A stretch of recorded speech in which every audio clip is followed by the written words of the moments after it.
अनेकबाहूदरवक्त्रनेत्रं पश्यामि त्वां सर्वतोऽनन्तरूपं नान्तं न मध्यं न पुनस्तवादिं पश्यामि विश्वेश्वर विश्वरूप।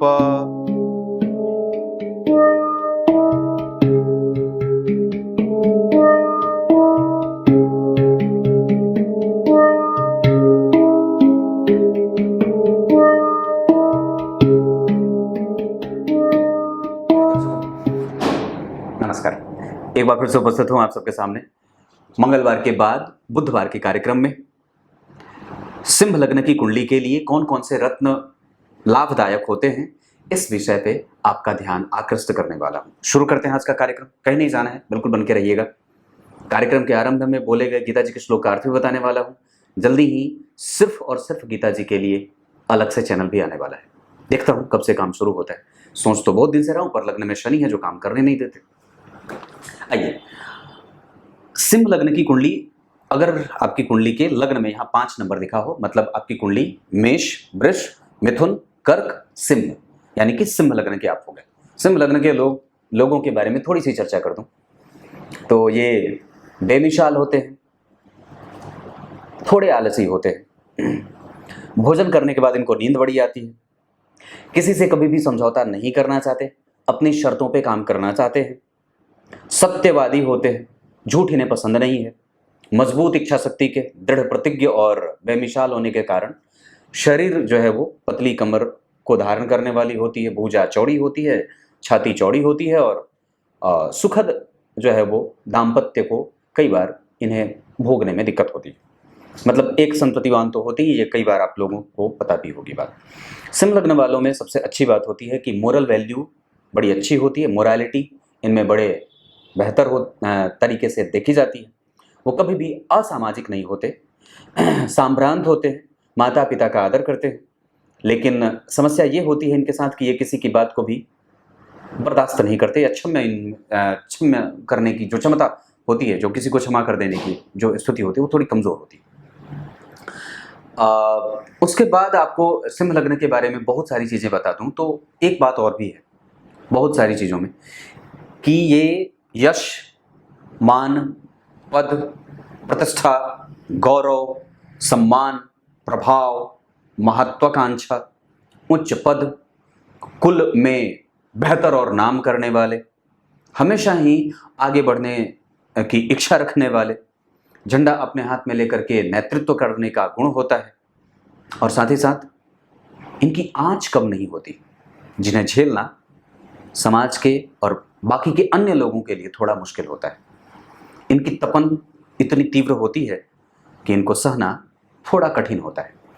ये किसी की भी चिरौरी नहीं करते, अपनी शर्तों पे काम करते हैं और एक संतति वाले अधिक होते हैं। इनमें कामुकता थोड़ी ज़्यादा होती है, जो तुरंत ही खत्म हो जाती है। मतलब ये कहने का मतलब है कि तुरंत ही खत्म हो जाए, वैसी कामुकता होती है। पर मन हमेशा ही कामुकता की तरफ आकृष्ट होता है, पर अंग भले काम ना करे। ये लग्न के लोग जो होते हैं वो सिंह वाले प्रतिस्पर्धी इनके समाज में हमेशा उपस्थित होते हैं। इनको हमेशा ही लोगों से कंपटीशन मिलता रहता है। इस वजह से ये अपने कार्य क्षेत्र में या अपने किसी भी काम में कभी भी दोयम दर्जे की राजनीति नहीं करते और कभी भी मूलभूत सिद्धांतों से कभी भी समझौता नहीं करते। ऐसा नहीं है कि अपने प्रमोशन के लिए कुछ भी कर देंगे, ऐसा नहीं होगा। इनकी खास शर्त होगी, उस शर्त को मान करके ही अपना प्रमोशन चाहेंगे। और इनको गिल्ट बहुत जल्दी फील हो जाती है। गिल्ट फील करना, जैसे कि नहीं मैंने गलती करी थी, मुझे ऐसा नहीं करना चाहिए था, ये भाव जो है वो इनके अंदर जागृत होता है। ये हमेशा ही अपने प्रभाव को लेकर के जिम्मेदार होते हैं। रिस्पॉन्सिबिलिटी इनकी बड़ी तगड़ी होती है और रिस्पॉन्सिबल समझते भी हैं खुद को। जिम्मेदारी उठाना, समाज का भार वहन करना और समाज को सूत्र में बांधने का काम करते हैं, क्योंकि शासक वर्ग से आते हैं, इस वजह से। सुरक्षात्मक होते हैं, सशंकित होते हैं, हमेशा चिंता भी करते हैं, खुद की भी और परिवार वालों की भी, लोगों की भी, आसपास के लोगों की भी। और कभी भी गलती और सही में बहुत अच्छे तरीके से भेद कर पाते हैं। मतलब इनकी नजरें बड़ी तिखी होती हैं, नेत्र छोटे और कमर पतली होती है, सीना चौड़ा, सीना फुला हुआ और दिव्य वक्षस्थल को धारण करने वाले होते हैं। इनको पहचानने का सबसे आसान तरीका है, मंगल वालों को और सूर्य वालों को पहचानने का सबसे आसान तरीका, उनके आंखों में आप जब देखेंगे तो रक्तिम वर्ण होती है। मतलब ये कभी भी थोड़े जल्दी ही एक्टिव हो जाते हैं, सवालों के जवाब देने में, धन के मामले में, कमाने के मामले में, प्रभाव विकसित करने के मामले में, ऐसा होता है।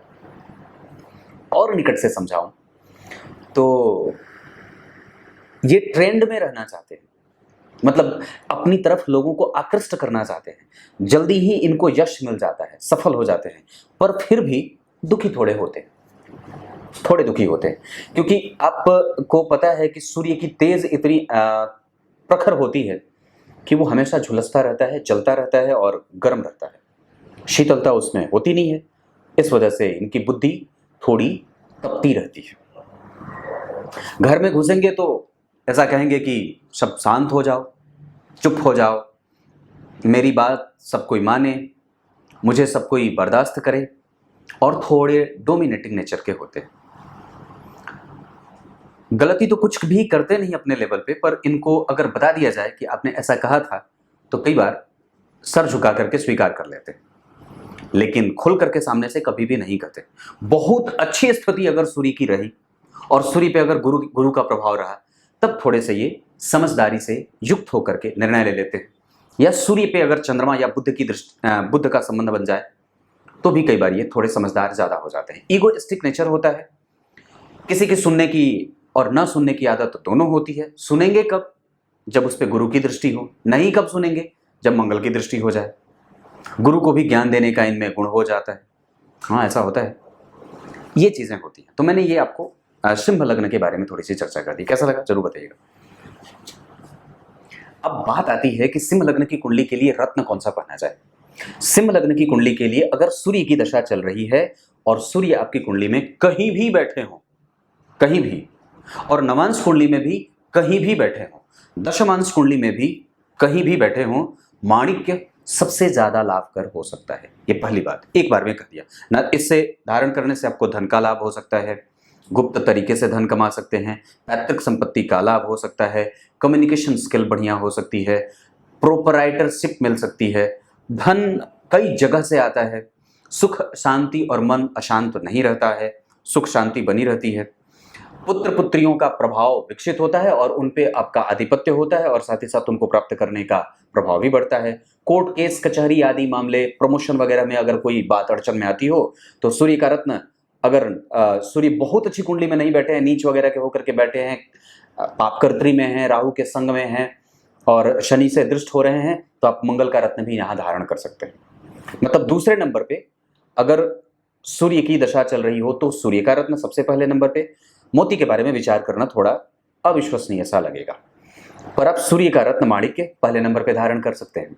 दूसरे नंबर पे आपकी कुंडली में जो बात बनेगी उसमें मूंगा दूसरे नंबर पे आ सकता है, क्योंकि वो इस कुंडली के लिए भाग्य भाव के अधिपति भी होते हैं और इस कुंडली में उनकी जो नीच की राशि बनेगी वो यहाँ बनेगी। मंगल जो है वो जन्म कुंडली में मकर राशि में उच्च के होंगे, मतलब शत्रुता और जीवन में प्रतियोगिताओं से व्यक्ति को बचा करके रखेंगे। किसी भी प्रकार से व्यक्ति के जीवन में जो परेशानी आती है वहाँ वो उसको जिताने में और उसको आगे बढ़ाने में सहयोग करेंगे। लग्न में भी काम, यहाँ पे मंगल हर जगह से आपको लाभदायक स्थिति में लेके जाते हैं।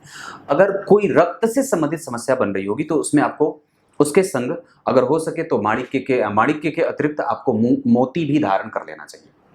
अगर मान लीजिए आपकी कुंडली में रक्त से संबंधित कोई समस्या है और मूंगा आपने पहना हुआ है या मूंगा पहनना चाहते हैं तो आप उसके साथ मोती भी धारण कर सकते हैं उसको बैलेंस करने के लिए। या अगर क्रोध बहुत अतिरिक्त स्थिति की हो, बहुत ज्यादा मात्रा में क्रोध हो, बीपी वगैरह की समस्या है, तो मूंगा धारण करने से बच जाइएगा। गुरु का रत्न पुखराज और सूर्य का रत्न माणिक्य आपको लाभ कर सकता है। या अगर मूंगा आपके पास है और धारण कर रखा है तो उसके साथ एक बैलेंस करने के लिए मोती आप धारण कर सकते हैं। लेकिन वो धारण करने से पहले आपको सबसे पहले अपनी कुंडली में चंद्रमा की स्थिति को अवश्य देखना चाहिए। साथ ही साथ दशा कौन सी चल रही है इस पे भी विचार कर लेना होगा। अगर आपकी कुंडली में अभी राहु की दशा है तो सूर्य का रत्न माणिक्य दाहिने हाथ की अनामिका उंगली में धारण कर सकते हैं और साथ ही साथ लाजवर्त भी बाएं हाथ की मध्यमा उंगली में धारण कर सकते हैं। मतलब ये दोनों ही रत्न एक साथ आप धारण कर सकते हैं अगर शनि राहु केतु की दशा चल रही हो और आप अगर सिंह लग्न के हैं तो पक्के तौर पे ये लाभ कर देते हैं। इसके अतिरिक्त आपको मैं 2-3 चीजें और बता दूं। पहले नंबर पे सूर्य का रत्न माणिक्य आएगा, दूसरे नंबर पे मूंगा आएगा, तीसरे नंबर पे आपकी कुंडली के लिए यहां पे पुखराज आ जाए। लेकिन ध्यान रखने वाली बात है कि यहाँ पे पीला पुखराज ज्यादा फायदा करेगा। जैसे विवाह आदि की समस्या हो अगर तो, संतान उत्पत्ति में बाधाएं उपस्थित हो रही हैं तो, उसके अतिरिक्त अगर मान लीजिए मंगल की दशा चल रही है या सूर्य की दशा चल रही है तो पुखराज के साथ साथ आप माणिक्य भी पहन सकते हैं और पुखराज के साथ साथ मूंगा भी पहन सकते हैं।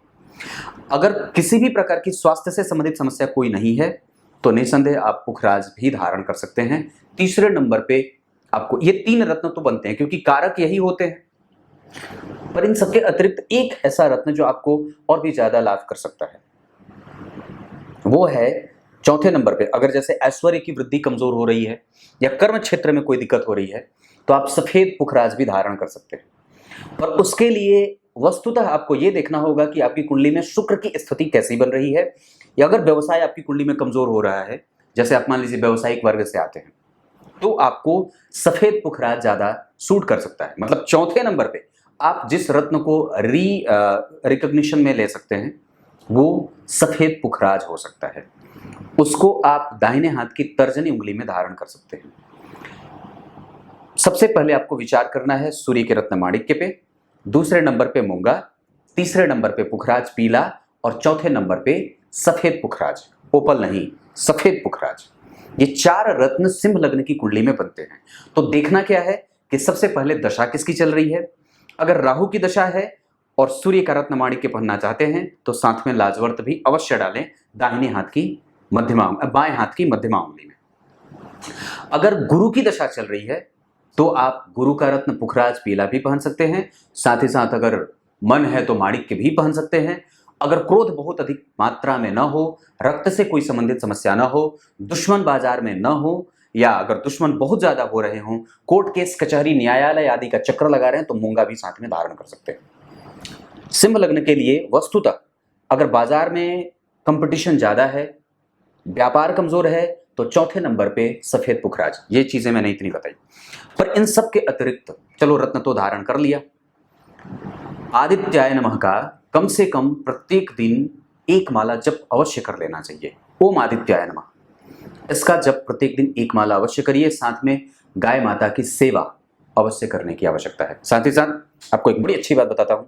आप मान लीजिए अपने शहर में रहते हैं, मुंबई, दिल्ली, कलकत्ता, मद्रास, चेन्नई, कहीं भी रहते हैं, सबसे अच्छी बात जो आपको हो सकती है, जो आपके घर में तुलसी का पौधा है, जो आपके घर में तुलसी जी का पौधा है, वहां की मिट्टी, अगर वहां से जो उस गमले में मिट्टी है उस मिट्टी का तिलक अपने माथे पे लगाया करिए। थोड़ा सा मिट्टी उठाया, ऐसे कर लिया, माथे पे लगा लिया। इससे आपकी कुंडली में मंगल का कमजोर होना ठीक होगा सबसे पहले, और दूसरे नंबर पे आपको वैकुंठ की प्राप्ति भी होती है। और किसी भी प्रकार से अगर मान लीजिए आपको तिलक लगाने में कोई दिक्कत हो रही है तो आरंभ में बस यही करा कि तुलसी जी का मिट्टी उठाया, थोड़ा सा उसमें जल मिलाया और लगा करके, सूर्य इससे भी बलवान होते हैं और ग्रहों के सारे दोष इससे दूर हो जाते हैं।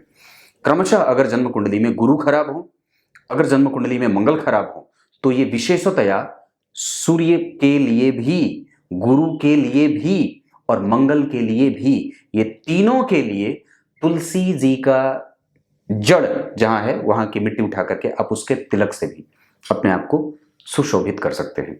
इसके अतिरिक्त किसी भी, कोई गंगा जी का मिट्टी हो, कावेरी नदी, गोदावरी, कोई भी, यमुना, सरस्वती, किसी भी नदी या किसी भी तीर्थ का अगर मृतिका मिल जाए तो उसके भी तिलक से आपको बहुत सारे लाभ मिल सकते हैं प्रत्येक दिन करने से। तीसरे नंबर पे एक बात बता दूं, पहला रत्न बताया, दूसरे नंबर पे मिट्टी की बात बताई। मंत्र मैंने कहा ओम आदित्याय नमः के मंत्र से आप प्रत्येक दिन 1 माला अगर जप कर लेते हैं, खास करके अगर ग्रहण वगैरह लग रहा हो तो ग्रहण के समय पे इसकी अधिक संख्या में अगर जप कर लेंगे आनंद आ जाए, गारंटी देके बोलता हूं। ग्रहण के समय पे संपूर्ण सूतक काल में आप इस मंत्र का जप कर लीजिए, ओम आदित्याय नमः। इससे ज़्यादा कुछ नहीं, बस इसका जप कर लीजिए और उसके बाद स्नान करके दान वगैरह कर दीजिए। फिर जो है वो देखिए इसकी स्थिति कितनी मजबूत हो जाती है। तो ये मैंने आपको सिंह लग्न के लिए क्या बताई बात, रत्न की बात बताई। अगर सूर्य को और भी ज़्यादा बढ़िया बनाना चाहते हैं तो तांबे का इस्तेमाल करिए। अगर तांबे का छल्ला है तो धारण कर लीजिए। सोने में माणिक्य धारण कर लीजिए। सोने में ही जो है वो पुखराज धारण कर लीजिए। और अगर नहीं है तो चांदी में भी धारण कर सकते हैं। पुखराज तो चांदी में भी चलेगा, अगर नहीं है उतना तो तांबा में भी चलेगा। मैं तो समझता हूं कि अष्टधातु में भी चलेगा, लेकिन कोशिश यही करिए कि कम से कम उसमें सोने की मात्रा थोड़ी ज्यादा हो, ये कर लेना चाहिए। अब क्या बताऊं, सब तो बता दिया, उपाय बताए, सूर्य के बारे में, गुरु के बारे में, चंद्रमा के बारे में बताया। रत्न 4 ही बनेंगे, माणिक्य, मूंगा, पुखराज और सफेद पुखराज। साथ साथ मंगल और चंद्रमा का संबंध, अगर पेट से कोई समस्या है तो, अजीर्ण होती है, कोई समस्या विशेष है तो। मंत्र मैंने बताया, उसके बाद मैंने बताया तुलसी जी के जड़ के जगह से निकाल करके मिट्टी अपने माथे पे लगाइए, उसका तिलक लगाइए, या किसी तीर्थ का मिट्टी अगर है आपके घर में तो वो लगा लीजिए। अब आइए गीता जी के श्लोक का अर्थ बता देता हूं। गीता जी के 11वें अध्याय के 16वें श्लोक में अर्जुन ने अपनी स्थिति बताई है। क्या बताई है? जब भगवान ने उनको अपने विराट स्वरूप का दर्शन कराया तो अर्जुन ने बात कही, हे भगवान, मैं आपके कितने नेत्र, कितनी भुजाएं, कितने सर, कितने पैर, कितने मुख, कितने पेट और कितने पैर देख रहा हूं, और न तो मुझे इसमें कहीं से कोई आरंभ दिख रहा है और न मुझे इसका कोई अंत दिख रहा है। अब एक बात है, इस बात को समझने की आवश्यकता है कि जैसे जिसने भी ये बात कही, हटा देते हैं थोड़ी देर के लिए कि किसने ये बात कही, पर जिसने ये बात कही कि प्रकृति के प्रत्येक कण में भी ईश्वर का वास है, तो निस्संदेह ये बात वहां मेल खा जाती है कि न तो उसका अंत है और ना कोई आदि है, या आदि की न तो अंत और ना कोई आरंभ। इसका मतलब है कि वही शून्य है और वही सब कुछ है। ये बात समझ में आती है और तार्किक भी है, क्योंकि जो शब्द हैं वो निस्संदेह काम करेंगे। अगर ईश्वर जैसी कोई बात नहीं होती तो ईश्वर जैसा कोई शब्द भी नहीं होता। अगर प्यास जैसी कोई बात नहीं होती तो पानी का अस्तित्व भी नहीं होता। भूख जैसी कोई बात नहीं होती तो अन्न का कोई कारण ही नहीं होता। अगर जल में